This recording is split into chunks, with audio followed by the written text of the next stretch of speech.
My flat is leaking onto the flat below, but my flat is on the ground floor? I bought a flat on the ground floor, and the reason I bought a flat on the ground floor is because I will always be a victim. Like whenever there is a leak on my ceiling, it will always be the neighbor who lives above me or the building pipeline at fault.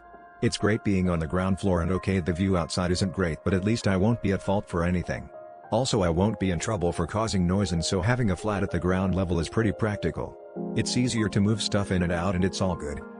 Then one day I get an email from the block management that looks after the building. The email read that I had to check my pipes because it might be leaking at the flat below me.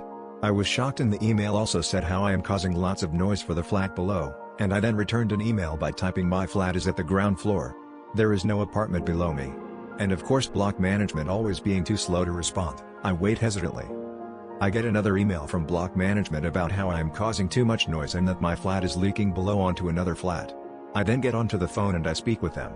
I tell them that my flat is on ground floor, and so how can I be leaking onto anyone?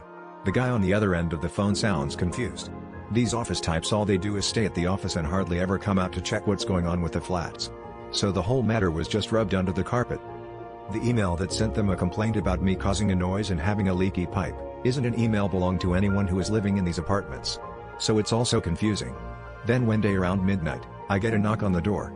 This knock had an echo to it, and through the door I could hear a ghastly voice saying your apartment is leaking, and when I opened the door, no one was there. I was really spooked and the hallway lights were flickering. Then I would get more knocks during the night, and through the door I would hear you are causing too much noise. Then as I opened the door, no one was there. It was all too strange, and then one day someone was actually inside my flat, and this guy shouted out loud, your flat is leaking onto my flat and you are causing too much noise, and then he disappeared. I have had to resort to living in flats for a while.